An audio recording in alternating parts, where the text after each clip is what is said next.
Welcome to the Bowel Chronicles, where we dive deep into the world of bowel health. I'm your host, Nikki Kilpatrick, and on this podcast we have raw and candid conversations with individuals facing various bowel conditions and illnesses. Through personal stories and shared experiences, we illuminate resilience and courage in the face of adversity. Be reminded that each story is personal and unique. These conversations are not to be taken as medical advice or to replace guidance from a doctor or healthcare provider.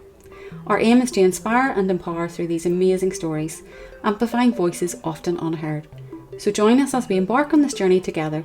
Sit back, listen, and be inspired. Enjoy the episode.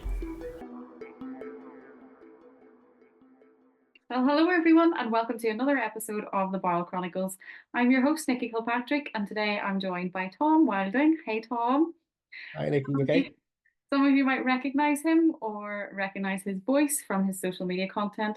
He is also known as Intestines Are Overrated on Instagram. So his handle will be published below in the show notes for you to go over, give a like, give a follow, and ask more questions should you wish. Tom, thank you so much for taking time out of your day to come and chat to us today. Thanks for having me. It's great. Cool.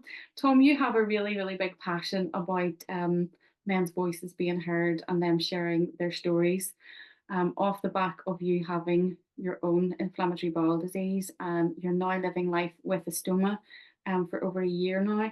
But your story goes back 16 years. So we'll just maybe why don't you tell us a little bit about how your bowel issues started? So I think 2007, maybe you were diagnosed around then. Yeah, that's right. I graduated from university in 2006. I was going into my sort of first jobs. Um, I had sort of several part-time jobs really coming out of university, sort of late 2006, early 2007. Mhm. And then my first big office job, I was maybe about 6 months into it and started noticing that I was getting like a lower abdominal pain, always in the same place, but not constant. Some days it was worse than other days, but it was enough to sort of have me a little bit worried. So I went to see my GP initially. At first, they told me it was more than likely stomach flu, and sent me home. Mhm. So another sort of 3 or 4 weeks went by, still going through this issue. Went back again, was told it's more than likely stress, following on from stomach flu or something along those lines, and again sort of sent home. Went back a third time and insisted on having the same day appointment. I was told the doctor wasn't available, but they had a practice nurse appointment available. Okay. So I said, yeah, that's absolutely perfect. My mum had been a nurse for years and years and years and years and years. Um, and I knew I could always trust her for medical information and advice, so it made no difference to me. Yeah. Um, and in this appointment, was examined by the practice nurse, and she said, I don't want to jump the gun, but I think you might have Crohn's disease. Um, so I had no idea at that point what that was, what that meant, how sort of dangerous or worrying it was, or whether there was a cure or anything like that. But it resulted in probably the best part of a year of different tests, different sort of medical appointments, consultations, anything from a barium scan right the way through to sort of different blood tests. Yeah, probably in total lasted about a year. I got really lucky in that the hospital I was with at the time had an IBD sort of an IBD senior nurse, who was fantastic. She was absolutely brilliant, really, really thorough, went through every test that they had open to them, Mhm. and confirmed, excuse me, confirmed a Crohn's diagnosis then, towards the tail end of 2007, Wow. and started on medication almost straight away then. And was all of your symptoms then just this abdominal pain? Yeah, at first, I didn't really notice any other symptoms. Mhm. I think the thing that maybe complicated things was that at university I'd put on an awful lot of weight.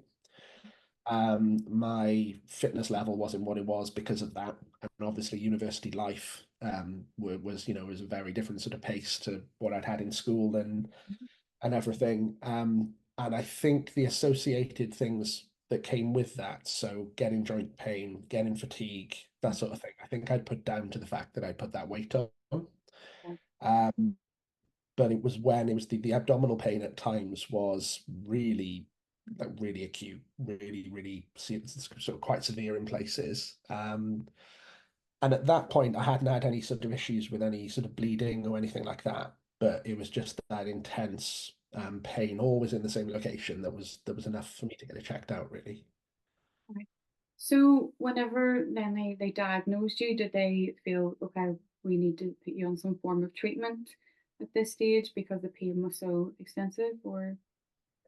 Yeah, so if I remember rightly, my first colonoscopy identified that there was definite inflammation and there was a definite issue there. Mhm.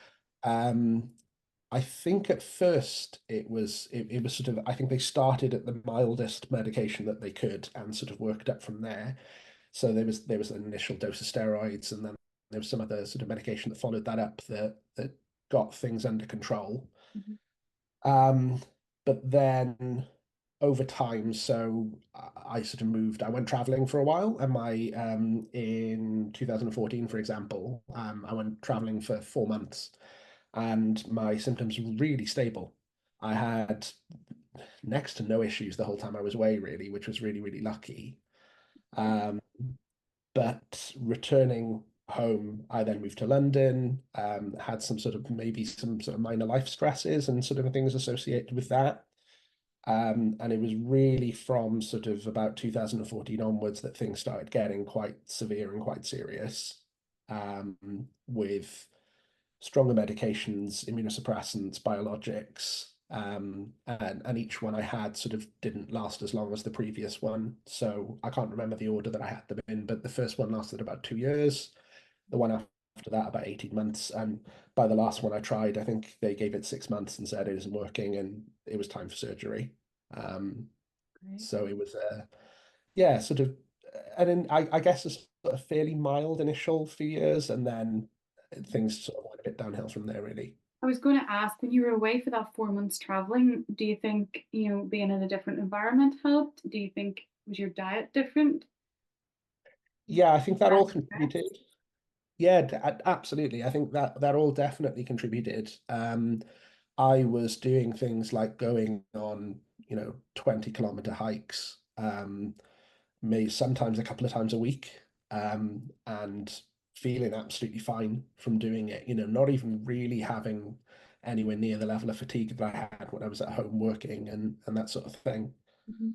Um, Diet was, I think it was, yeah, it's probably better. I think it was really, I think it was just more the lifestyle aspect of it. It was so relaxed.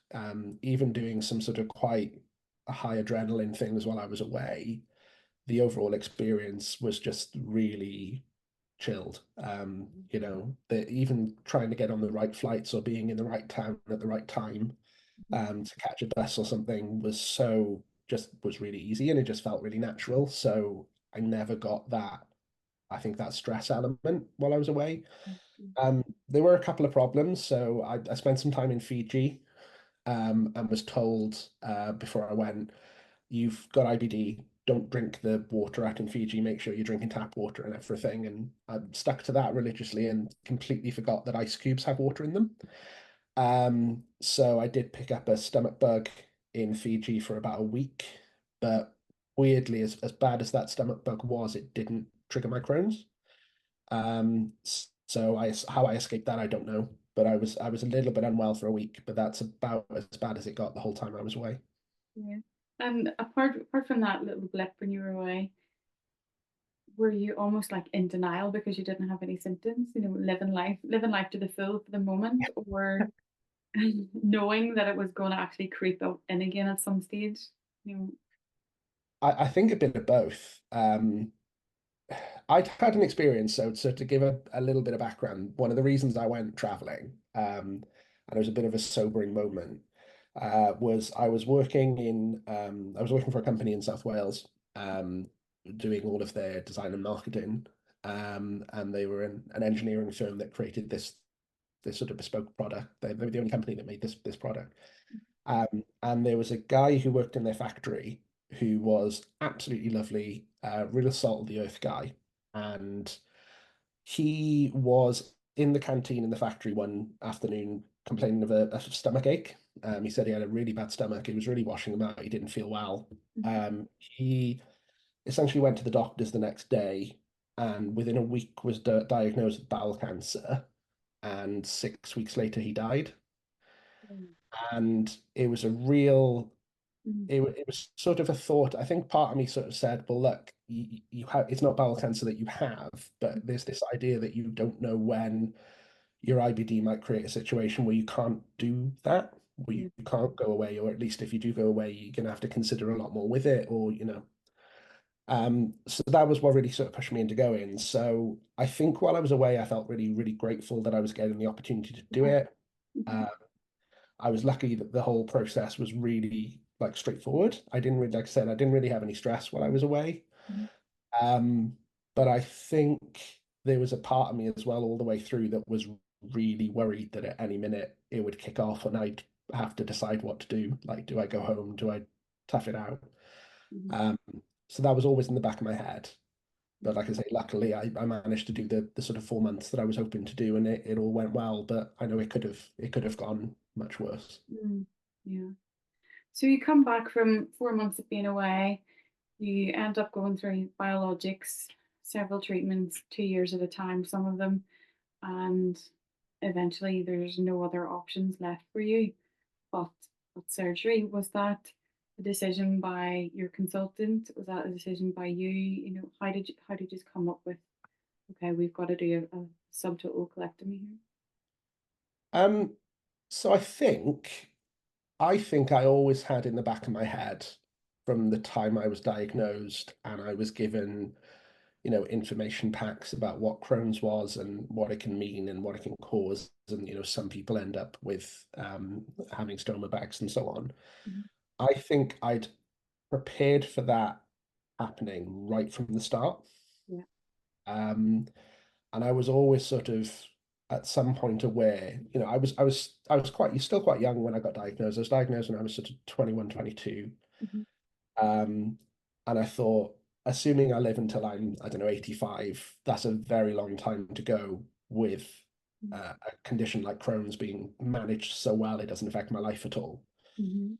Um, so I think I always had prepared for it, and I think I had sort of raised with the consultant that, if this biologic doesn't take, what are we looking at? And he said, well, surgery is always an option. And I was like, cool, okay, yeah, that's absolutely fine. Let's talk surgery. Mhm. Um, so yeah, it wasn't really, it's weird to say because it's a huge, and I'm still in my brain, it still doesn't feel like the biggest thing that's ever happened to me, which is a really sort of weird sensation. Um, but I think it was because of that preparation, because I'd always sort of had in my head that it was something that could happen. Yeah, I think in your head you planned that you knew reality right from the start of this is what I've been diagnosed with. You sound like the type of guy who does research and things, so you know all the ins and outs of what the possibilities are. And it's like, okay, I'm going to be okay. I can plan for this.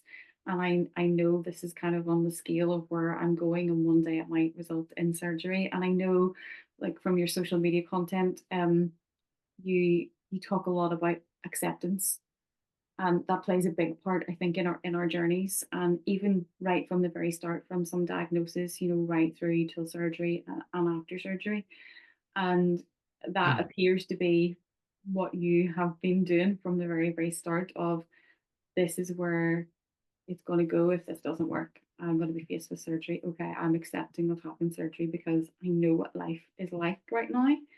and I know what life can be like. So Yeah, absolutely. And I think sort of beyond that as well, I think we spend so much energy and so much emotion and we I guess we sort of like we do ourselves wrong sometimes by not accepting things. yeah.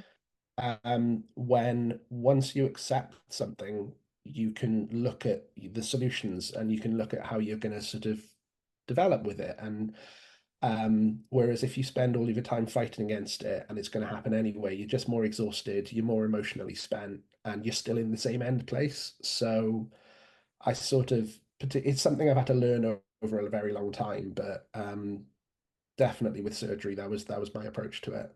Mhm. So your surgery then took a while. You were telling me earlier when we were chatting, your surgery was decided on, but it took a couple of years before that actually came along. Yeah. Yeah, I had initial conversations with my consultant about surgery happening, what the surgery would be. I had a sort of joint appointment with my consultant and the surgeon, which was set everything up, and that was all great. This will have been when we were looking 2021. Mhm. Um, and sort of my understanding was there was still a little bit of a backlog of cases following on from COVID, which is completely understandable. But the initial information I was given was to essentially be prepare for it within the next 3 to 6 months, which I did. Tried to get everything arranged as I could. I let my workplace know, um, and was sort of almost like mentally preparing for it there and then.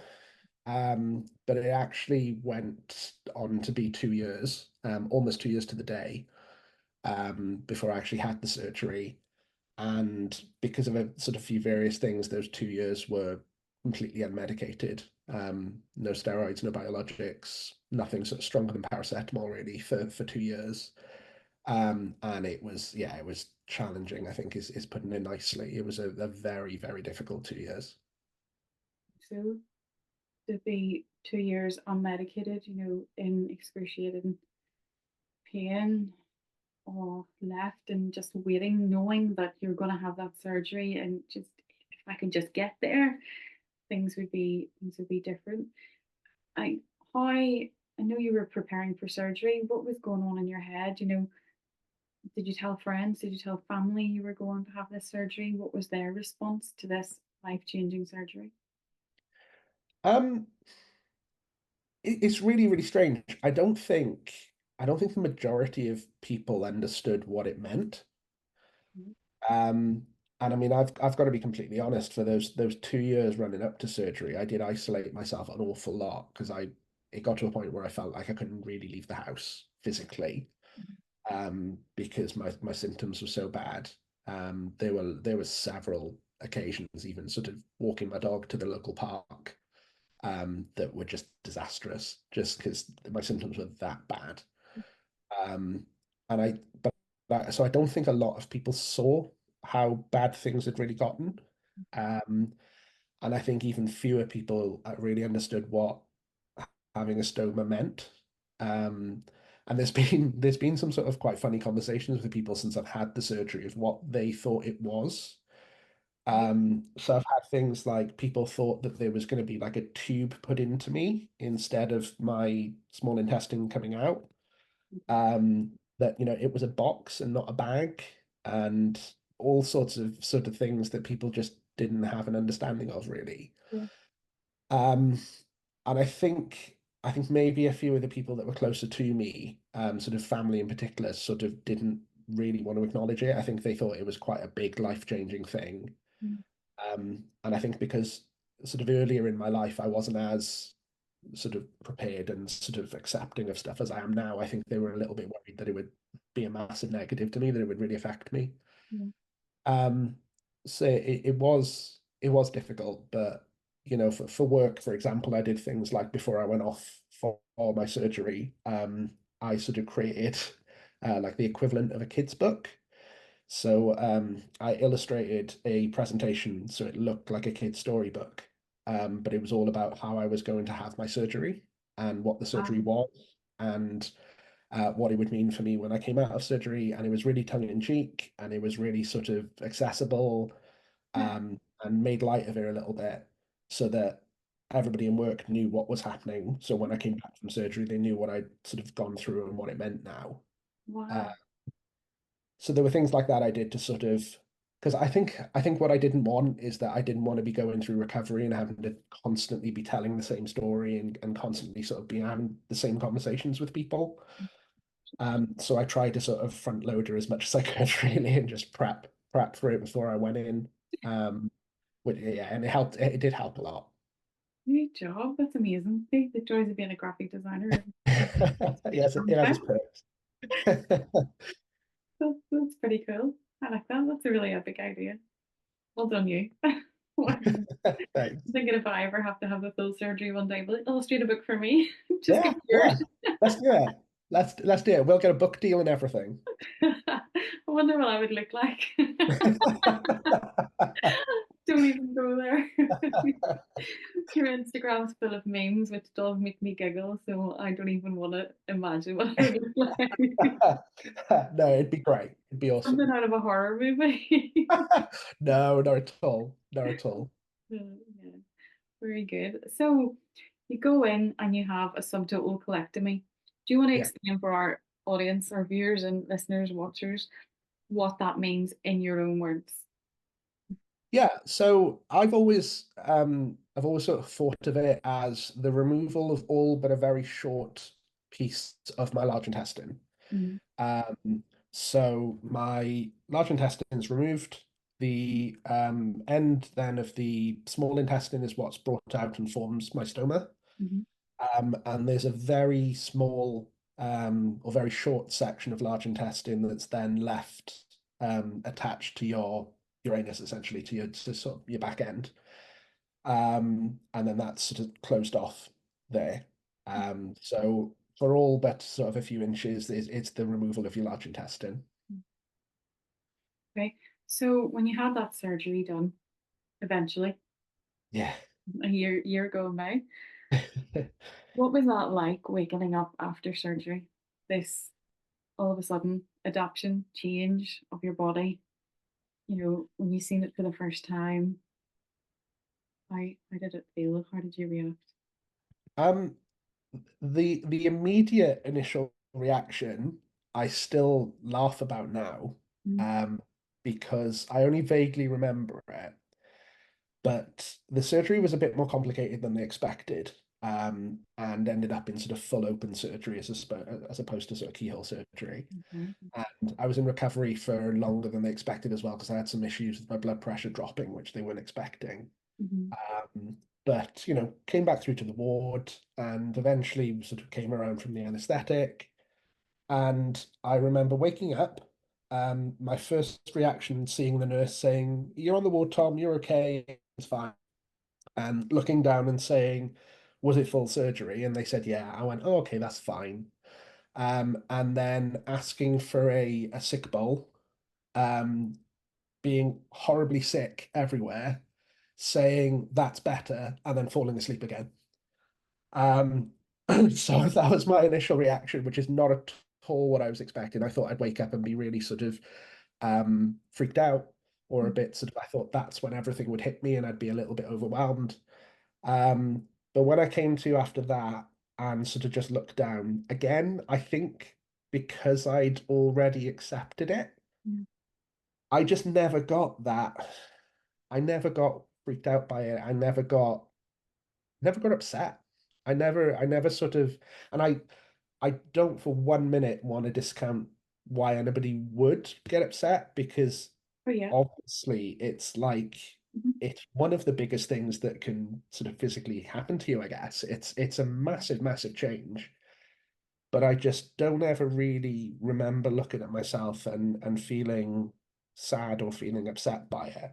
mhm, I think at the time I was just thinking, you've got to get through these next few days now while you're getting used to this. And just sort of telling myself to focus on doing that mhm, as opposed to anything else and sort of compa- compartmentalizing it a little bit and saying you're going to have plenty of recovery time after this to mm. freak out if you want to freak out Yeah. and used to everything. Let's just get recovered in hospital so you can go home Mhm, and start that whole thing. Was pretty much sort of how I treated it, I think. mhm. I can remember like talking on my social media the morning of, and saying, guys, I'm planning to come on, but I may not. Like, I might just totally freak out whenever I come around from this surgery. I don't even know if I want to look at the stoma. And I'd had the fake one to put on my, where they had marked me and tried all that. But it's like, oh, this is actually my insides coming out of my body. I don't know how I'm going to be okay with that. And Yeah. I realized and accept that that's okay if that's how I feel. Um, I was pretty much like yourself. I heard them talking in recovery that I only had the wound of my stoma, that I didn't have any other drains or anything. And I thought they were lying. I was like, who are they? They're talking about somebody else, but there was nobody else in the recovery ward. So I instantly pulled the sheets out, down, and like looked. And I was waiting on this clear stoma bag, but they'd actually a stone coloured one on. So I had to Yeah. actually open the window and have a look. And at that moment, I went, "Oh, you've just looked." And I was like, okay, and then could feel the rest of the pain in my abdomen and cried for more morphine and just, put it away again. I was like, ah, you balloon, thought you weren't going to look just. It all happened so quickly, Yeah. because of the conversation that I heard in the recovery ward. But then, the next day I was okay. I went in and I emptied my bag and all the next day. I think the first few drains during the night they done it at the bedside. But the next morning I was adamant that I was getting out of bed. My daughter helped me to the bathroom. I was like, no, I'm going to empty this myself. I've been watching videos. I've been listening to people, like, I know how to do this. I've practiced with the fake stuff at home. Yeah. And when it came, I think to day 2 or day 3, the stoma nurse was on. And she came in, she was like, let's get that horrible bag off and get, a nice proper one on. And I was like, okay. And I was waiting for my husband was on one side and my daughter was on the other, and I was waiting for them to leave the room. And then they just kind of stood back and prepared themselves. And I thought, okay, well, if you guys are watching from there, then I'm going to watch. So we're doing this together. And that was it. We've never looked back on it since. It's just been accepting of this is what's happened, and it's for my benefit. It's for the greater good. It doesn't take away from the idea of every so often, looking down and going, oh God, you're with me forever. This is it. But as quickly as I have those thoughts, it's like you're back in the room. You know what life was like beforehand. It's Yeah, completely definitely. different. And Yeah. I've got to be honest, like I find myself laughing at it sometimes because if you really think about what it is, the whole thing is so ridiculous. Hmm. It's, I just find Yeah. yeah, it's just mad. It's just, even looking back at the things sort of going through that 16 years now, I think, how did you do it? Mhm. And you've got to chuckle to yourself because it's sort of, yeah, it was really, it was really hard and really upsetting at times. And it's sort of, it's affected me for the rest of my life, I think. I think it's like, it's formed parts of my character and how I look at certain things and stuff like that. It's a real, real life change in the 16 years. But some of the more ridiculous things that happened in that 16 years now that I never thought I'd ever laugh at, I can, because it is just so bonkers when you think about it. Yeah. Um, yeah, it's bizarre. Let's talk very quickly about some of the symptoms you said there. So right before surgery, like you were talking about taking your dog out, and your Mm. symptoms were really, really bad. Let's just, for our viewers and listeners, talk about some of those symptoms, not in great detail, but just some of the symptoms, so that if someone's listening and they relate, or they're like, oh my goodness, those might be my symptoms, they might then say, okay, I need to talk to someone, go to the GP, seek medical advice, just off the back of hearing your symptoms. Yeah, like the main three or four, without a shadow of a doubt. I was quite lucky in that as much as my symptoms were intense, they were fairly limited. There was just like three or four very intense ones. Um, Urgency was the worst. The constant urgent feel like you needed to go to the toilet. Mm-hmm. Um, I think at one point, I think there was a night fairly close to surgery, maybe a few months before, where I went to the bathroom 27 times in one night, which was just, I sort of gave, after about the eighth or ninth time, I gave up on sleeping and I just went, this is just what tonight's going to be. And, you know, that was awful. Um, Even down to, you'd be in the car, um, and my girlfriend would maybe be driving us somewhere, and there were cases that we were going somewhere that was maybe an hour away, where we'd have to stop in two service stations on the way there so I could run in and use the bathroom. that was by far the most difficult to deal with on a daily basis, to the point that even like my commute to work got to be next to impossible. And I essentially got signed off to just work from home. I didn't have to go into my office at all, just because it was just even a 45-minute commute was nearly impossible. Mhm. Uh, and then the fatigue that came with that was like nothing else. It's really weird because everybody gets tired. Um, you know, People have sleepless nights. People sort of might go and they play a big football game and they're tired afterwards or something. And I played rugby in my youth. I've done sort of various bits and pieces, and I've never felt just exhausted to your soul, I think is how I describe it. It's just you can't. It's really difficult to describe because it's not just being tired. It's Function. sometimes it's sort of physically feeling like you don't know how you can get it to the next minute and the next hour and the next sort of day. Mhm. Um, and you feel like that even after 10 hours sleep. That was Yeah. The way I describe it is it's like if you plug your battery in at night, but you wake up the next morning and it's like there's no charge. Like what happened? There's absolutely, I don't know, mentally, physically, you get zero. You've got yeah, nothing to do. yeah, absolutely. Yeah. And then my other one, which sort of I've seen a definite difference in since surgery, which is the one weirdly I've probably noticed the most, is joint pain. So when I was getting bad flares, Hmm. it became a bit of a predictor that I could sort of tell when a flare was coming on. Was that I would get pain in my knees and my hips, and then I'd usually get back pain as well. Hmm. And that would sometimes be so bad, I'd have to crawl up the stairs to get up them, sort of thing. And would maybe last for 3, 4 days. Um, and then just go. I'd wake up the next morning and it'd have all sort of settled down. Um, and it always aligned with a flare or with my other symptoms being particularly bad. Um, but yeah, I'd say they were the main three. And there were others. There were others that are sort of very easy to spot. So things like having blood in your poo is sort of one that was happening a lot, and a lot of that came with just having to go to the bathroom so often. Um, but those, I think, were the three that I think the combination of those three is what just made life a lot more difficult for those sort of 2 or 3 years. Yeah. My heart breaks, and you actually, I feel like I've got a bit of PTSD listening to you, sitting in the car, having to stop at those service stations. Like I can remember, my story isn't one of IBD. My story is one of my bowel not functioning and living on constant bowel prep. So if I tried to leave the house, it had to be for 3 or 4 days that I was contained to the house because I would have been on and off the toilet, and it just there was no plan on it. There was no feeling. It was like all of a sudden there's urgency and you have to be on the toilet, sitting on a towel, standing on a beach with the dog and going, I gotta get to the toilet now. Yeah, And I actually had to do some work with a CBT therapist over the fear of, okay, if I leave the house, what's the worst thing that can happen? And the worst thing that can happen is soiling yourself whenever you're out or it happening in the car. I had to get over that. But it's just that horrible feeling of this is not normal. This is not how human beings should be living. But it is a possibility if I'm gonna go out, if I'm gonna do those things whenever I have a flare up or I'm in a bad spell. My heart breaks.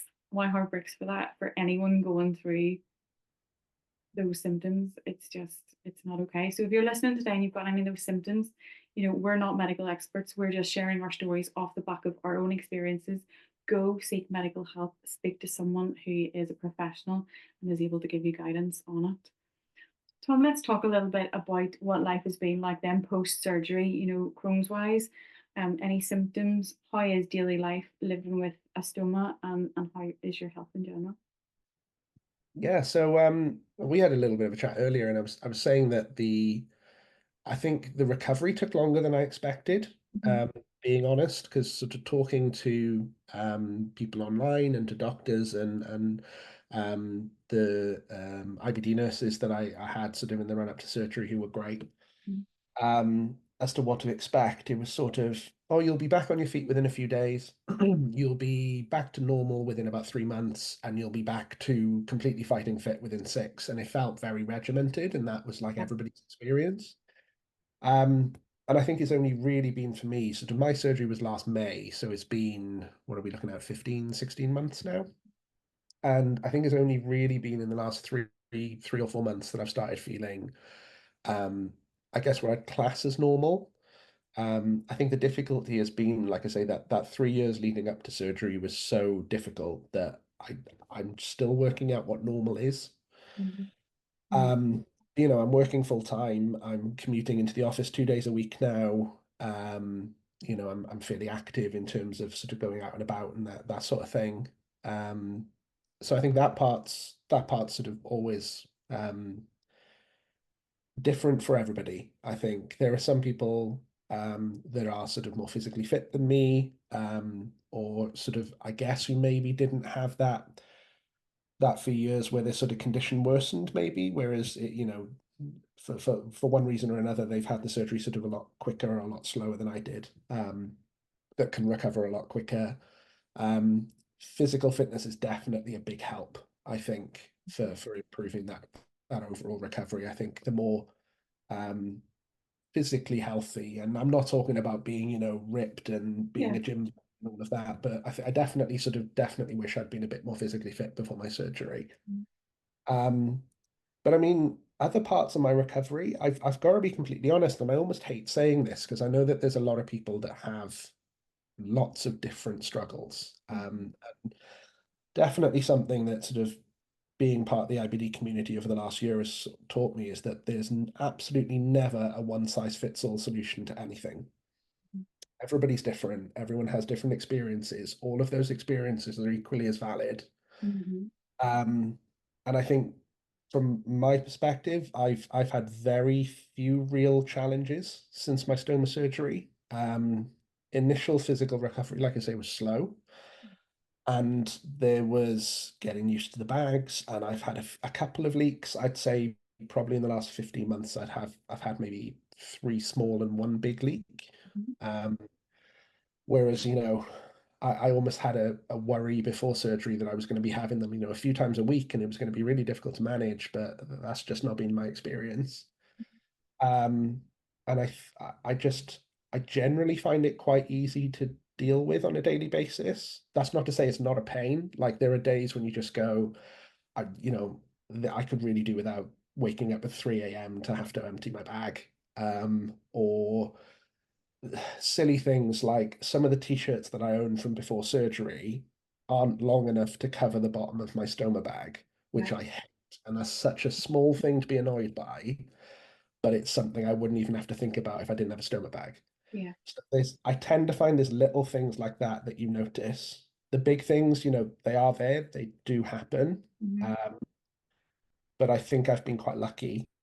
And I think I prepared quite well as well, maybe. I sort of got used to, I mean, the stoma nurses at the hospital said after my surgery, they were sort of really surprised that I was just like, yeah, let's change my bag. Yeah, I'll go and empty my bag. Yeah, I think I was very much like, I've got to live with this now, so I want to learn how to do it properly. Um, and that definitely helped. Good job. Good job. How do you cope doing that commute on the train? Is it the train you said you get? The tube Yeah, yeah, every day? yeah. It's been fine. It's the only thing I hate, and it is something that we all just kind of need to get over, is your stoma bag makes noises. Hmm. Um, Before having a stoma, if you felt like you were going to break wind in a situation, you could pretty much hold off doing it Yeah. and Oh. excuse yourself or whatever. Now with a stoma bag, you can't do that, and Mhm. sometimes it happens at the worst times. Um, And in particular, I tend to find on the train is one of those worst times, especially in the morning because the train's quieter. Yeah. So I've sort of perfected what was that noise? And looking around as if, I have no idea what that was. if it ever happens. It doesn't happen all the time, Yeah. but it's one of those things that if there's a bad time for it to happen, it'll happen. Yeah.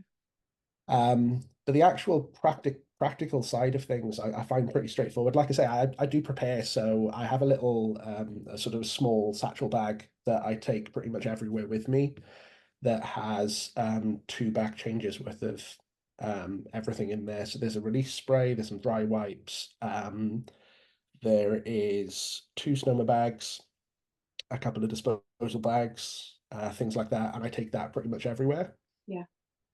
I've also got a full change of clothes, a towel, some toiletries, and another set of bags to change in my workplace as well, so that if anything was to happen on the commute, I've got the options that I can either sort it out there and then, or if it's something that happens while I'm walking to the office, for example, I've got everything I need to sort of sort myself out at the office. So I think that gives you a lot of reassurance. It's Oh, that thing of definitely. if something happens, it's not great and I don't like that it's happened, but I can fix it. It's fine. Yeah. Yeah. Forward thinking, forward planning Yeah. definitely helps. I always carry my little supplies in my handbag. Before surgery, I didn't carry a handbag. I had a husband, so I had phone and keys, and he had two pockets, and I said, "Phone and keys, please carry." Now I have to carry a little handbag with me everywhere for my supplies. But I will get coffee sometimes and nip to Tesco's or Asda and not take my handbag. I'll take my phone and my keys with me, but I also have a bag in the car with supplies in there and a change of clothes. So if the worst happens and I've left without a handbag, I always have a backup in the car. So yeah, forward thinking, if you don't do it, and I'm touch wood, I've not had any leaks ever. um, I don't know, find a product that works for you. It's trial and error, and I think once you find what works for you, don't change it. Like just stick to it. Yeah. So forward planning definitely Absolutely. helps. The moment you don't, you're gonna be out, you're gonna be caught short. Yeah. And those situations we, dreaded before surgery will actually become something that'll happen post surgery, Yeah. Yeah, and I think it all ties into sort of taking responsibility for your situation as Yeah. well. Almost, like I personally sort of wouldn't expect someone else or a shop or somewhere to be able to sort me out if that was to happen. It's sort of I feel like it's kind of on me to Hmm. cover my situation. And I think that is the same as like my rationale for you have an emergency kit in the car in case your car breaks down. Hmm. It's that sort of logic of if you have something that could potentially result in a difficult situation for yourself, then you try and do as much as you can to mitigate it. Exactly. And it's like it's a very small price to pay to Mhm. sort of have to just take a little bag everywhere, compared to the help it gives you if the worst happens. Yeah. Yeah. I think we're the same in that I'm don't do problems, I only do solutions. So I get the solutions together before the problem arises. Yeah. Yeah, Done I, that. and that's definitely something that since surgery I've been working really hard to get better at because ultimately if you're in a situation like with a stoma bag or whatever, then you know that if nothing else you can get yourself out of it. Hmm. Yeah. Yeah. Let's talk very quickly before we wrap up about your Instagram page. Intestines are overrated. I love that tagline. I love that handle. How did you come up with that? I mean, you're in graphic design, you probably had it. Um, a lot of the people that know me would say that I've got quite a dark sense of humor, or I can laugh at things that are, you know, like my stoma, for example. There are times where I find the stuff funny. It's because I kind of think that I could either be really sad about it and let things drag me down, or I can see the humor in it. Yeah. Um, and it was that idea of I think I was in work a couple of months before surgery, and we were talking about it between ourselves. Um, and I think just at the end of a sentence, I said, "Oh, it doesn't matter because having an intestine is overrated anyway." And we all sort of chuckled about it. And then I think just when it came time to set up the account, I think that just stuck with me. Um, and it's again that thing of it's a potentially hard situation, but you can either let that swallow you or make light of it, and I chose to make light of it. So So how did you come up with the decision around setting up your Instagram account? it's really weird. I was actually talking to someone else that, earlier today about the fact that I went 16 years with Crohn's and didn't have an Instagram account for that. Um, and I think it was like a combination of thinking that I could deal with it myself, and also not wanting to put, I guess, other people through what was happening, because it got to a point, especially in those sort of 2 or 3 years before surgery, where everything was just bad. And I thought, if I create an account and I'm sharing my honest journey, I can't laugh about this, and I can't sort of, I don't want to take people through my journey when my journey is this difficult. Mhm. Um, and sort of that I haven't got anything really proactive to say about it. I think it starting the Instagram was more from wanting to see other people's sort of experiences of living with a stoma, and getting some information from people about what the surgery was like, and tips for recovery, and um, even sort of like little tips and hacks that the medical leaflets don't tell you. So things that would just make life easier after surgery. And I think I met some really great people. Like, there are some absolutely fantastic people in the community who just want to help people and really go out of their way to sort of share the good and the bad, Mhm. um, and just really share things that help them, that you then see how that's helped other people. Mhm. And I think everything just sort of grew from there, that I really wanted to be one of those people. Um, I wanted to be encouraging. I wanted to make sure that people felt like they weren't on their own. Um, I sort of noticed quite early on that there weren't a lot of men posting. Yeah. Um, and I've sort of been lucky enough to work with a few projects through my graphic design work that are sort of dealing with things like men's mental health and toxic masculinity, and sort of how men approach relationships and so on.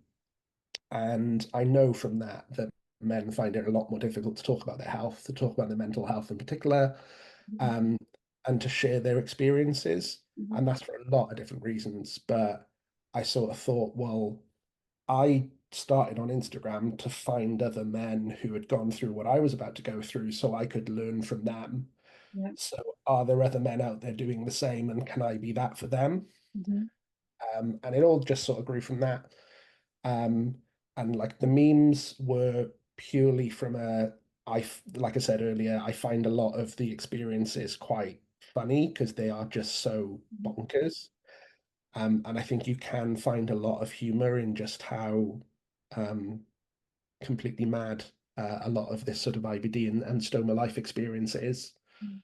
Um, and yeah, it's just mainly, I think, just about wanting to reassure people, and wanting to sort of show that it's not a worst case scenario. Mhm. It's not going to be a ball and chain around your neck for the rest of your life. Um, it's not even necessarily going to be something that really affects you or bothers you that much. Yeah. And don't get me wrong, it can. Mhm. Um, and I always want to sort of be really clear that I don't believe in only showing the good or only showing the bad. I'm so passionate about just being honest about it, Yeah. about the whole thing. If you're having a bad day, or your fatigue is wiping you out, or you look at your scar and you just think, wow, how do I feel about this? Then talk about it, because everyone's thinking the same. Yeah. Everyone's having those experiences. So I just think it's really important to talk about it. Yeah. I love it that you are so open and vulnerable, and you hit there on your scar. And I remember seeing your post, let's talk about a scar today, and actually what am I thinking emotionally, what am I feeling right now, of looking at my body, of what I've been through. And I think that's so important because, especially for males, males are macho, they don't like to show those sides of them. It's very, very difficult. I think, I don't know, women are just a lot more open Yeah. when it comes to most things that than guys are. I just think it's so important. So by doing what you're doing, finding other people that helped you, and now you're paying it forward. You're doing that, for other guys out there. So, your handle will be posted here in the show notes below. I think people need to get over. They need to check out your page, give you a like, give you a follow, start engaging with you, read those posts. I mean, the one you posted with some stats and figures there a few weeks ago on mental health, and you know how men weigh up things in comparison to women. They're all really helpful things. So keep doing what you're doing. It's amazing. I told you, it's aesthetically pleasing. I can just scroll over it. And if you need a giggle, if I'm feeling a little bit down or I need a giggle, the memes are there as well. And I'm just, scrolling through. They make me laugh. They really do. You need to make a meme on this if you haven't Yeah, already. My husband, I have this thing of creeping up behind him. So if he's sitting at an angle or he's on the floor, I literally go up behind him with my stoma bag and I'll say, "You'll get shit on from a great height." He's been whacked in the head with my stoma bag. You need to make a meme for me. I love that. That is absolutely brilliant. All the time. He was actually I walked downstairs yesterday. I was helping my daughter pack for going back to uni. And all of a sudden it had gone quiet downstairs. So he normally comes home from work. I train in the morning and he trains when he comes home from work. So I knew he had been exercising. And I hear the fan going. I was like, where is he? And my daughter got to the door before I did. And she was like, "Oh, are you okay?" And when I looked in, he was just lying prone on the floor. I was like, "Are you okay?" And he's like, "I'm cooling down." And he was just featured, from working out. And I went over and I tried to kick him. I've got a bit of sciatica going on, so I couldn't kick him too well. And I was like, "Are you not going to get up?" And he's like, "I'm cooling down." So I just, of course, did the usual. And my daughter was standing there. She's like, "Mom, don't." I was like, "You'll get shit up." Whacked the kid on the head for his doing back. How many times? Like, you're never going to learn. You mean for you? Yeah, I'll work on that. I'll definitely work Challenge accepted. on that. Just for me, of course. Yeah, But absolutely. yeah, we can have a laugh and giggle about these things. There is the seriousness behind it. But I Absolutely. think when you're in this situation and you're dealing with it day in, day out, you can understand, you can definitely relate to it of what Yeah. it's like. Tom, it's been so good to talk to you today. Thank you for taking the time. And it does take energy, and we mentioned fatigue. All of these things are a little draining at times for us. So I appreciate your time and your energy, and of course the banter. So thank you so much. If there was one little golden nugget, because I think you've dropped in so many during this chat. If there was one golden nugget that you could leave our listeners and viewers with today, what would it be? Ooh. Um, I think of all the things that have helped me the most, it'd have to come back to that acceptance Mhm. thing. Um, I just think that the sooner that you can, and this isn't to say you have to like it, you don't have to be in love with your stoma. Mhm. Um, but I think the sooner that you can accept that this is your life, this is your situation, that there are things that you have to consider now that you didn't before. Mhm. Um, and I think the sooner that you can confront that and that you can accept it, I think the sooner that you can start feeling comfortable again, Yeah. um, that you can start making life better for yourself, that you can start really getting your confidence back and just getting that sort of enjoyment of life back. Because ultimately, and I think a lot of us forget this, is that for us to have had a stoma in the first place, it means we've been through something quite traumatic. And it doesn't matter whether that was something that happened over the space of a week or something that happened over the space of 16 years. We've all gone through something that was very traumatic to put us where we are now. Mhm. Um, so I think that accepting the situation and starting that recovery, I think, at least from my experience, I think it just makes things a lot easier Yeah. overall. And um, I guess sort of pushes away a lot of the worries that a lot of people have before they have a stoma, for sure. Yeah. I love that. Very, very wise words. Thank you so much, Tom. Guys, listen, that's us for today. So it's over and out from Tom and I. Do come back next week. Join us when we have another episode aired for you. Until then, it's goodbye.